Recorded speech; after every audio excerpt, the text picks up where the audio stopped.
Todas las escrituras antiguas del mundo revelan con detalle la presencia de seres de tamaño, fuerza y habilidad descomunales que caminaban por todos los confines de la tierra en épocas que se pierden en la bruma de los tiempos.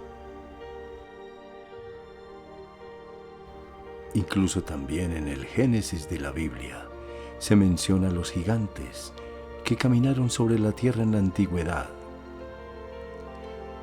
Había gigantes en la tierra en aquellos días, y también después de eso, cuando los hijos de Dios se unieron a las hijas de los hombres y les engendraron hijos.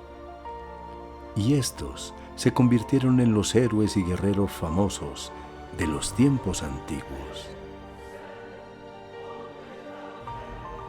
En las páginas de los sagrados textos védicos hindúes, no solo encontramos la presencia de estos semidioses, sino que además allí se relata la existencia de civilizaciones increíblemente antiguas, que la historia del planeta y del hombre mismo abarcan miles, incluso millones de años.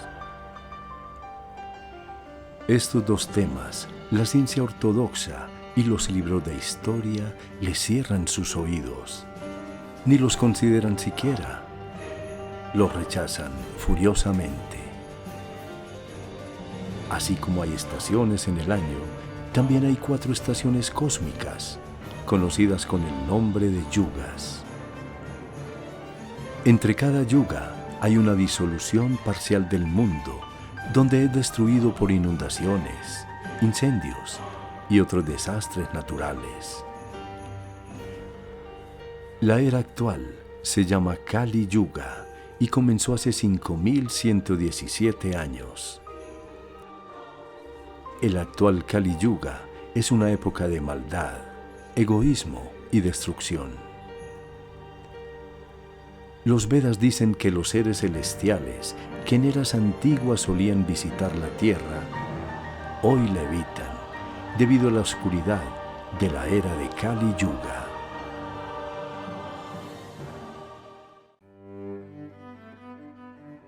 Para los millones de creyentes del hinduismo, sus dioses y sus hazañas son verídicas, tan reales como cualquier hecho histórico. Mientras que para las personas de Occidente pueden ser historias tradicionales de un país o de una región del mundo. Este tema podría dejar de considerarse como una serie de mitologías o, en otros casos, imaginación de Hollywood. Y con este fin te enseñaré algunas pruebas de la antigua existencia de los gigantes en nuestro planeta.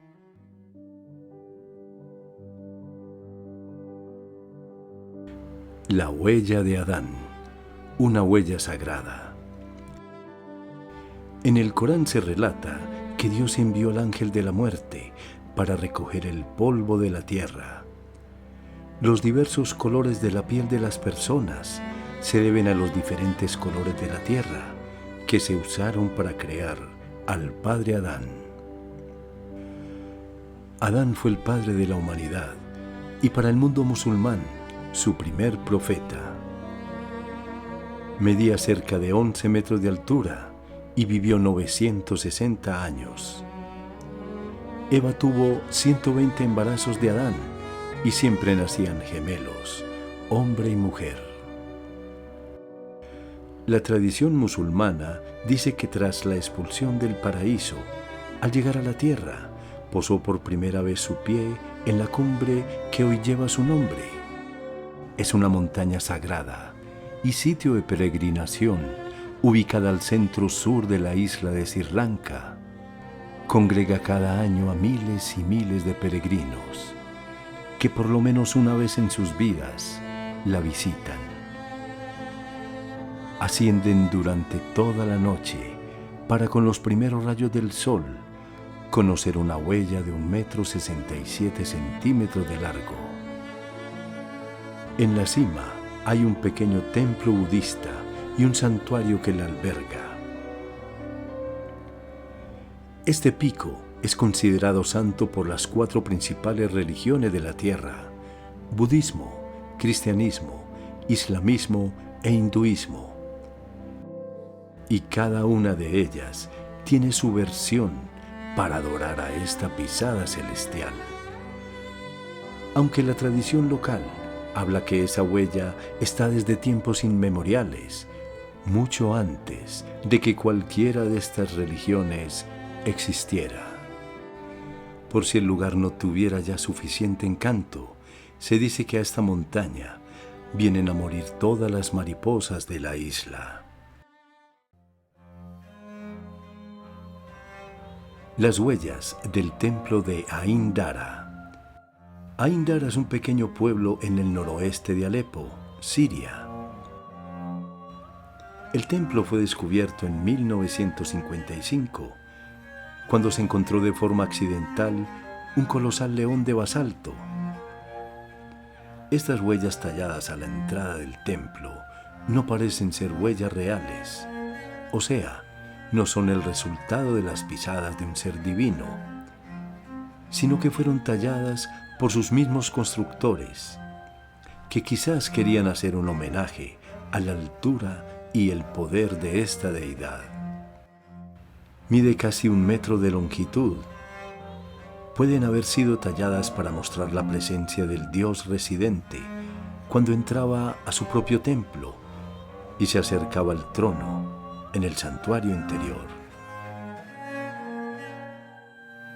¿Por qué el templo de Ain Dara y el templo de Salomón en Jerusalén son idénticos? Idénticos en sus planos de construcción, en su edad, en su tamaño y hasta en los motivos de su decoración.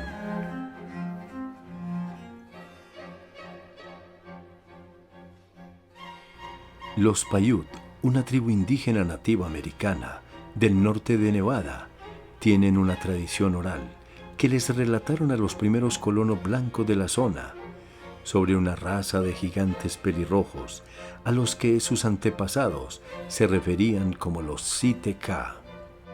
Esta historia fue escrita y publicada en 1882 por Sarah Winnemucca Hopkins en su libro Vida entre los Paiute.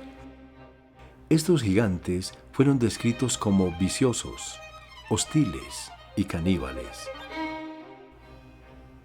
En esta historia, los Paiute hablan de una gran batalla en el sitio conocido hoy como la cueva de Lovelock. Según cuenta la historia Paiute, después de años de guerra, todas las tribus de la zona se unieron para deshacerse de los gigantes Siteka. Un día, mientras las tribus perseguían a los últimos gigantes pelirrojos que quedaban, estos se refugiaron en esta cueva. Los Paiute exigieron que su enemigo saliera y peleara, pero los gigantes se negaron.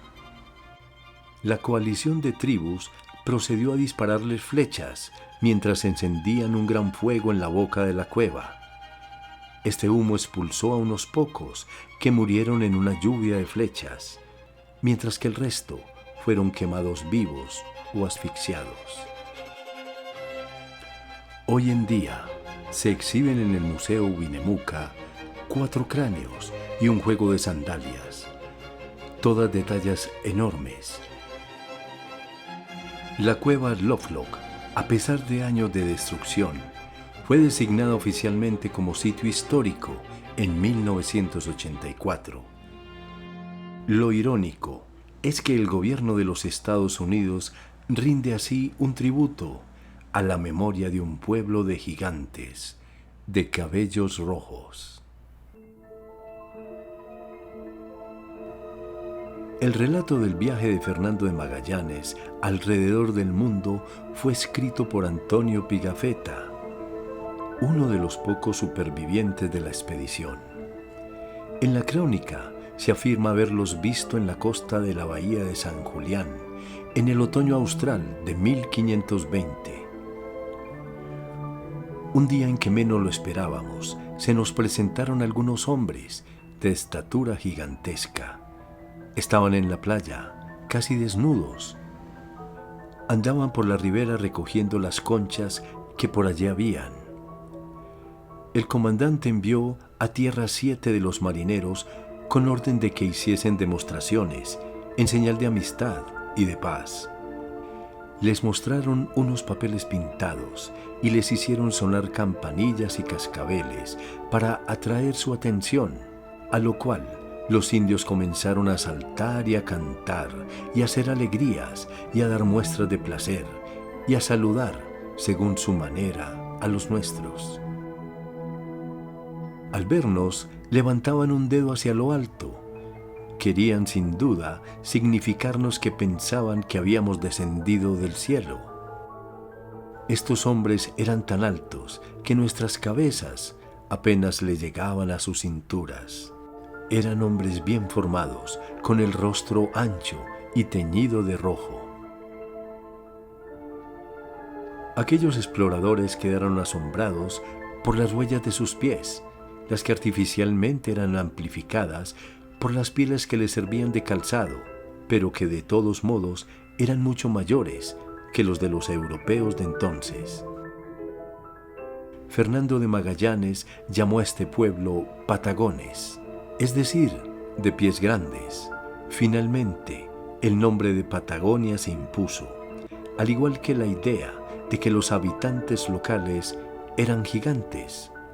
Después de este encuentro, los primeros mapas del Nuevo Mundo en variadas ocasiones adherían la etiqueta Gigantum Regium, región de los gigantes, para describir esta zona, y ya en el siglo XVII, Patagonia sería dado a todo el territorio desde el sur del estuario del Río de la Plata.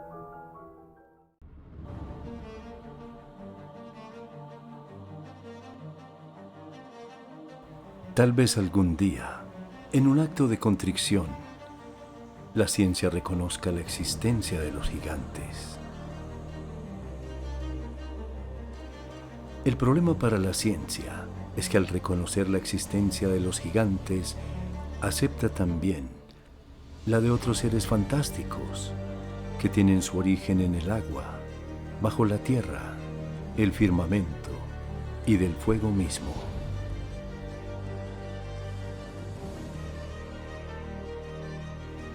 Por ahora los gigantes viven en un sopor entre el inconsciente colectivo de cada ser humano y el silencio frío de la tierra que cubre sus huesos.